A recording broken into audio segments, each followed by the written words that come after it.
Hi there, this is Elise Bennin, your marketing mentor. And this is the podcast for you if and only if you are ready to leave the feast or famine syndrome behind, and I mean for good.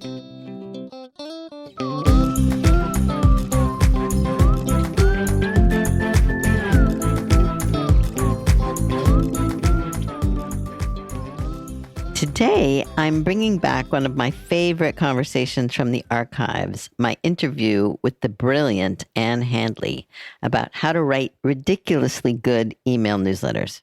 No wonder it's one of my most popular episodes. Ann is the one who said my very favorite thing about newsletters, that it should be more letter than news. And she practices what she preaches through her own fortnightly newsletter. Mine is also fortnightly, by the way, which is the perfect frequency, if only because we get to use the word fortnightly. And even though this conversation was recorded several years ago, it's more relevant than ever in 2026. In a world of algorithms and AI, your email newsletter is still one of the best ways to stay in touch with your people and build real relationships. Don't ever forget your creative business is a relationship business. So in this episode, Ann shares simple, practical ideas for writing newsletters people actually want to read, how to find your voice, what to include, and how to make your emails feel human instead of promotional. She is, after all, the author of Everybody Writes. So if you've been meaning to start a newsletter or revive a dormant one, this episode is for you. I do hope it will give you the inspiration you need to get it going again. And feel free to put me on your list. I'd like to receive it. Anyway, you're in for a treat. So listen and learn.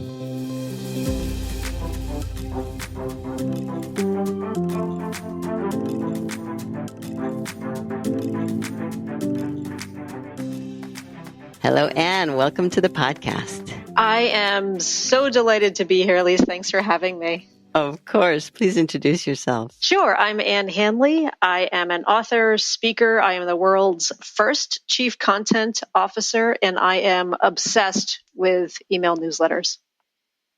And that's exactly why we're talking today, because I am also kind of obsessed with email newsletters. And so maybe we can actually start by defining what an email newsletter is, because lately I've been wanting to call it something else because I find that the words email newsletter are already an obstacle to people doing them. So how do you define it? How do I define email newsletter? I think a lot of people, brands, companies, whatever the case may be, we think about the email newsletter more as a distribution strategy. So what I mean by that is that we focus on the beginning of that word, the word newsletter, right? We focus on the news piece of it. And it's because we have something that we want to tell our audience. We have something that we want to say. So it feels very one way. And I think that's the way that a lot of people typically will treat an email newsletter, and that's sort of what it's been defined as. But I actually think that there's a whole lot more opportunity with an email newsletter. So I don't think of an email newsletter as anything more than a second part of that word, which is the letter.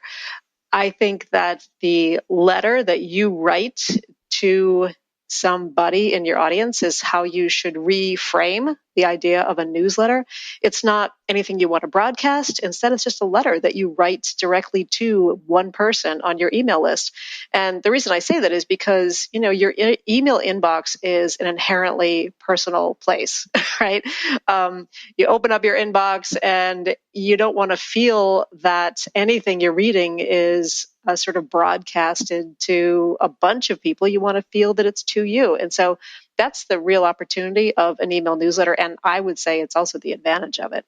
And so as you started to describe the inbox, I was imagining mine. And most of what's in mine does not feel like it's to me.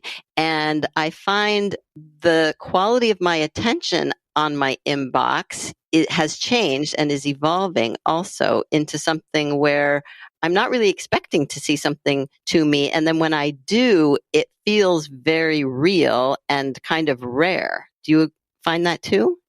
Yeah, for sure. And I started thinking about this a couple of years ago, actually just about a year and a half ago. I got an email, just a personal note from a subscriber. I was going to say subscriber of mine, but subscriber is perhaps too generous a term. Essentially, they followed me on social media. He had subscribed, and I'm using air quotes right now. He had subscribed to my personal website at annhandley.com. I also run marketingpros.com, but this was on the Ann Handley side of things. And so he had subscribed there, and he said, I only got 4 posts from you last year, 4 things that went out, 4 ways that I touched the audience, that I communicated with people there. And I sort of immediately shoved him off. I was like, yeah, I know. Well, I'm just busy, and therefore I just don't have time for that. And he said, well, that's kind of weird because, why aren't you using this platform that you built? You have a personal website, in my case at annhandley.com, but you're not really embracing the opportunity to talk to people directly there. And he said, I want to know what you're doing. I want to know what you think about things. I want to know just about, a little bit more about who you are, a little bit more insight into you and your business. And again, I kind of shoved him off, and I just sort of, waved him away. And then he sort of got in my head, though, Mm-hmm. and when you hear something that is a fundamental truth, Mm-hmm. but you kind of don't want to hear it. And that was the experience I was having with him. And I thought, he's totally right. Why aren't I using this opportunity? So that was really the beginning of how I started to think about email newsletters, and I started to pay more attention to it. And to step back a bit, the first question I asked myself was, why an email newsletter? Does it have to be a newsletter? This is the age of Facebook Live and podcasts like this one. Does it have to be a newsletter? And my thinking evolved to this, which is that, the email newsletter is really the only place where people and not algorithms are in control. And what I mean by that is that, it's the one place where I think individuals are deciding, yes, this is what I want here. I want to hear from this person, and I want to hear from them now in a certain way. And so I started to rethink, what is the real opportunity there, and why do so many brands miss that opportunity? And might we reframe it? Might we think about it a little differently? So all that is sort of a longer answer to, yes, I think there's a massive opportunity because of what you just pointed out, that people like me, like you, like a lot of us aren't really embracing the opportunity that we have. But yeah, if we did, I believe it would just make a huge difference to our businesses. And certainly my email newsletter, which I call Quick Tips from Marketing Mentor, is the single most effective marketing tool that I have. There's no doubt about it. And it's also the one that I tell people, if you do nothing else, please do an email newsletter, because that is your one-to-one communication with your market. Exactly. But the thing I find interesting about your story about the guy whose voice got into your head is the idea that he's basically saying to you, I want to hear from you. I want to know what's going on. And it seems to me the assumption from most people that I'm also trying to help with their email newsletters is, why would anyone want to read my newsletter? And what do I have to say anyway? And even if I did, I can't write. So how do you respond to any or all of those assumptions or obstacles? Yeah, well, I mean, your audience doesn't necessarily want to hear about you, right? About you and your business. But instead, what they want to hear about is how your business can help them.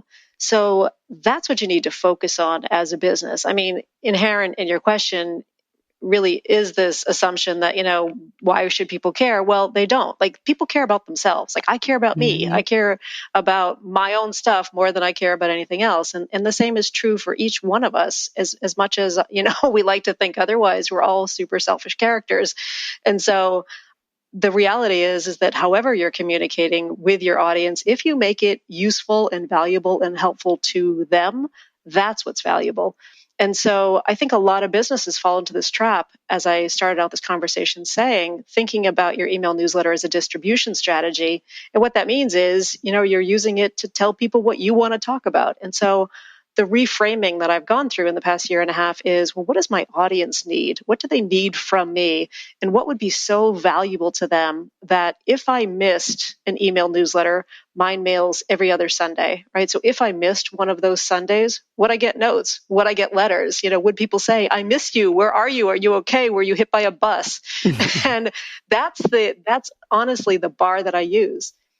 Does that seem too high for businesses? I don't think so. I mean, I think that's what we want to strive for. We want to strive to be so valuable to your audience because you're making it about them, because you're solving problems for them, because you're putting your business in the context of their lives and making it crystal clear the value that you have to offer to them.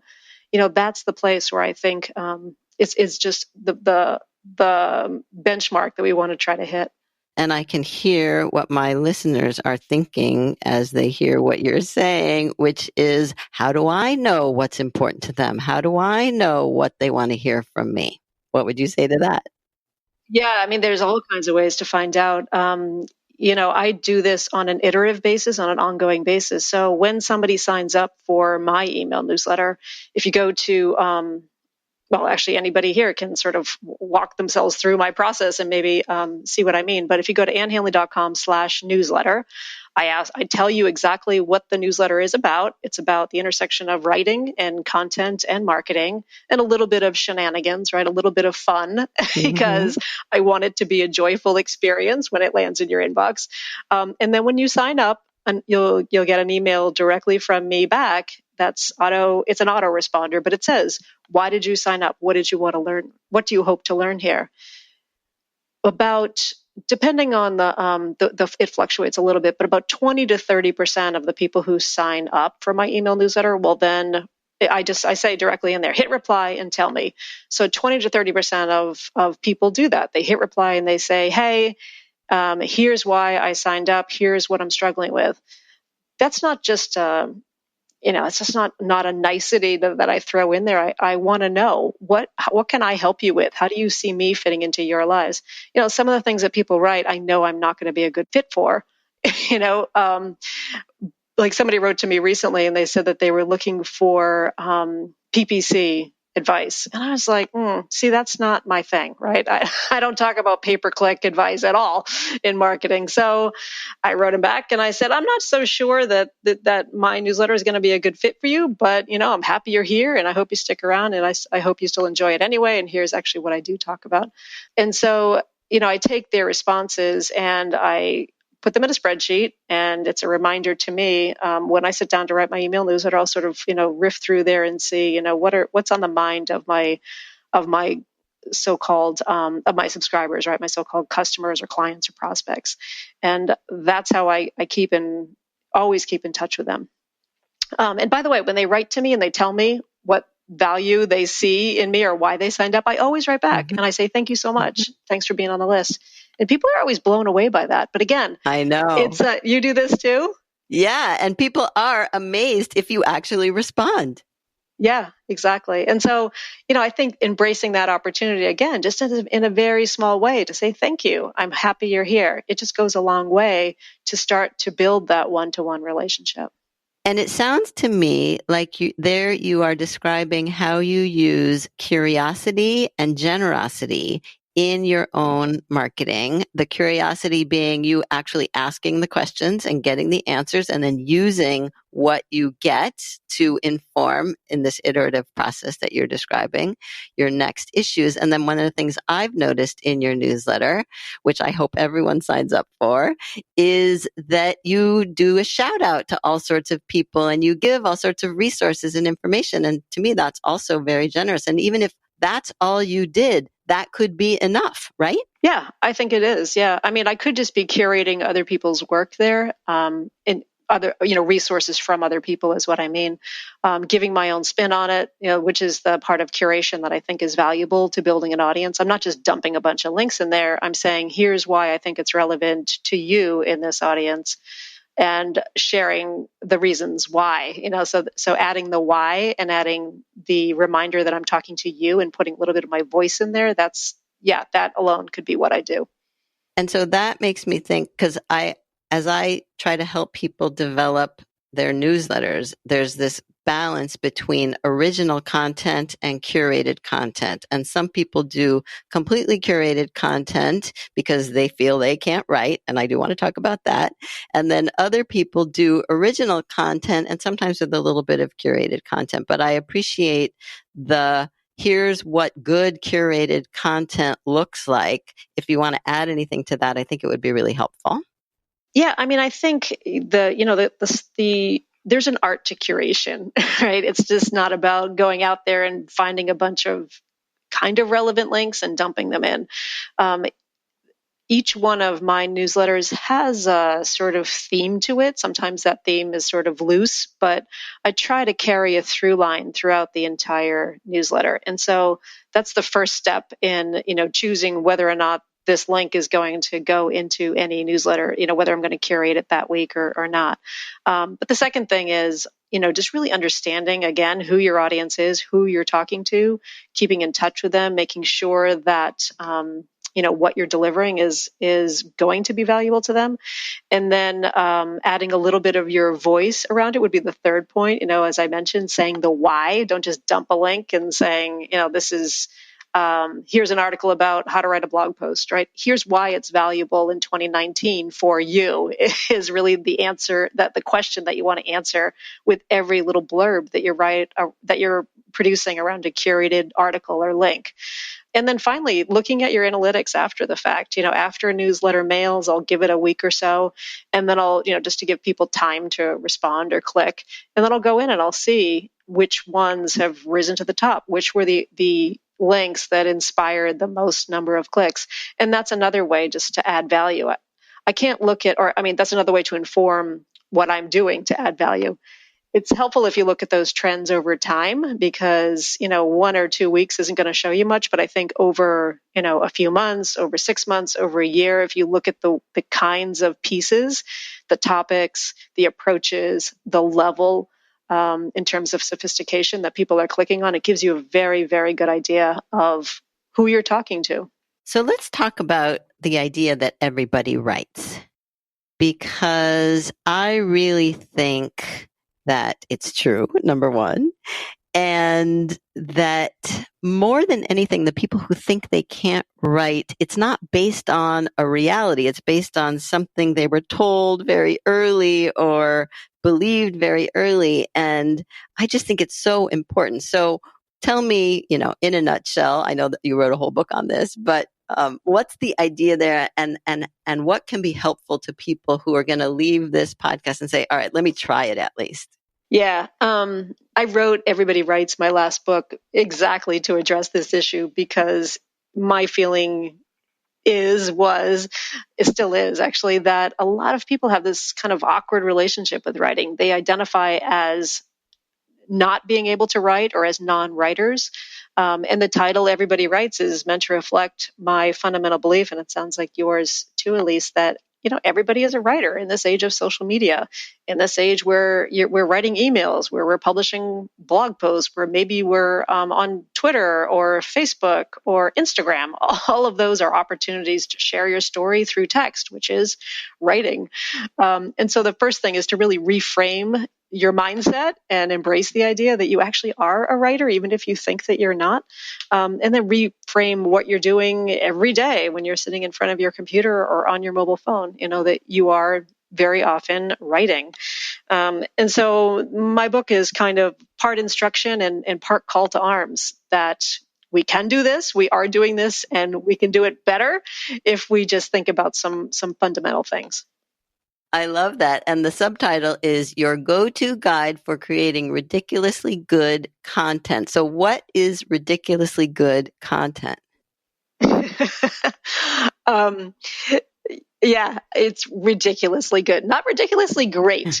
And some writers actually have called me out on that and said, well, how can you say everybody writes? We are professional writers, and what does that mean for us? And I said, well, if I were to write a book for writers, it would be how to create ridiculously great writing, great content, because I don't denigrate writers at all. I am a writer, and I believe strongly that writers work harder at it than anybody else, whether or not they have a gift for it. I don't know. It's sometimes I think I do, sometimes I think I don't. And so I think that the idea though that anybody can create ridiculously good content, that means essentially content that people want, content that your audience, because this is a business book, and your customers and your prospects, that they value and that they want and they anticipate and they will miss if it goes away. And that takes time to develop and evolve and really effort, I think, right? Yeah, yes and no. I mean, I think it's a multi-step approach. I think the time depends on, well, I should say, I think there's a number of ways to make it more accessible and easier for anybody. So a lot of people that I talk to who I would put in the kind of adult onset writer category, you know, people who are uncomfortable, people who were told in fifth grade that they were not a good writer, people who have some, writing trauma from their childhood or high school or college. I mean, I hear these stories all the time.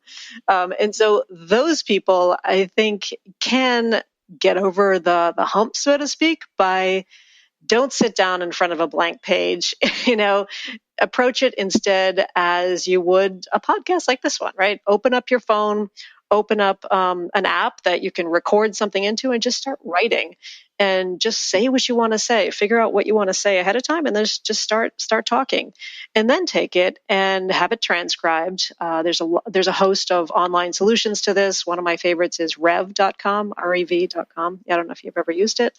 But they'll spit you back out just a transcription of what it is that you said. And then the key there is to sit down a second time. Of course, you don't want to publish that because it's not going to be writing. And so you want to sit down a second time and edit it, right? Edit for clarity. Is your message clear? Could you say this more simply? Could you say this more, I don't know, artfully, perhaps? There's actually a step before that you could do, which would be to run it through something like a Grammarly or Hemingway app or something like that might help you clean it up, so that when you sit down to edit, it feels a little bit more accessible, I guess, from an editing standpoint. But I think there's a number of ways to do it. But just to start with the notion that writing is really at its root, at its fundamental, clear communication. And don't think about it as writing. Think about it as, just communicating and with somebody who you really want to communicate with, who you have something very important to tell. The other thing that I really love about thinking about doing your first draft as a spoken draft is because it will automatically keep your voice a whole lot looser and more conversational. But then making sure that you're doing that second step of editing, I think, is really important because, you've probably heard this too, Elise, but, people will say, write the way you talk. Have you ever heard that? Yeah. Mm-hmm. Like just as general advice. Yeah. Mm-hmm. And I think that's true to a point, but I also think that there's a big difference between writing and between talking. And so right. I don't think that you want a pure transcription of anything because you want to be able to craft it and shape it into writing. And it's embarrassing anyway. Okay. I want to bring it back to your newsletter for the last question and also, just encourage people to get it. You send it, it's called Anarchy, and they can get it at annehandley.com/newsletter. As you said, you send it on Sundays, pretty early in the morning too. Tell me why. I think that email is, as I said, it's a place where people have opted in to hear from you, right? So that place is sort of special, I believe. And so if the goal of your newsletter is deeper engagement with something more special, then I think you have to send it at off times, like at downtime. So when people are relaxing. So Friday afternoon is often a good time. People are winding down for the week. If they're interested in, that's often a good time to think about sending something that's a little bit longer and requires a little bit more engagement from somebody. But I also think that Sundays are a good opportunity for that. So I chose Sunday morning because my newsletter is a little, I always wrap it around an essay or a story of some kind. And so I wanted to have a sort of Sunday newspaper kind of feel to it. I picture readers, sort of lounging around on their couch on a Sunday morning and just either opening up their iPad or their phone or their computer and just, having that few moments with me. that's how I picture it. And that's sort of where I want my prospects or my subscribers to be. Like I want them to be in that space. My goal would be very different if my goal was only around, awareness, like a quick pop in and say, hey, here are like 3 things I thought you might want to know about this week, and boom, boom, boom, right? If it was a very shorter, condensed sort of missive, then I don't think it matters so much. I would probably send it on a Tuesday or a Wednesday or a Thursday, which if you look at email studies, they typically say, oh, send it Wednesday at 11 a.m. or something like that. Mm-hmm. Then I think I would probably adhere more to that schedule. But my idea to send it on a Sunday morning is rooted in that, because I want to create a experience for people that they can relax into. Beautiful. Thank you so much, Anne. I really appreciate your time and your thoughts. And tell the people again, if they didn't get it the first time, where they can find you online. Yeah, so if you go to annehandley.com, you can sign up for my newsletter. As we said, it's /newsletter, annehandley.com/newsletter. Or if you're on social media, I'm at Anne Handley on Twitter. Not very often on Facebook. I'm on LinkedIn, but sort of any of those places. Even though we recorded this episode in 2019, I think you'll agree the ideas still hold up, maybe even more today than when we first talked. Because a newsletter is one of the simplest ways to stay visible, to share your thinking, and to build relationships with your people, the people you want to work with. So if you enjoyed this episode, you'll find links and resources in the show notes at marketing-mentor.com. And if you don't already get my quick tips, that's my fortnightly newsletter, well, you know what to do. So thanks for listening, and I'll see you next time.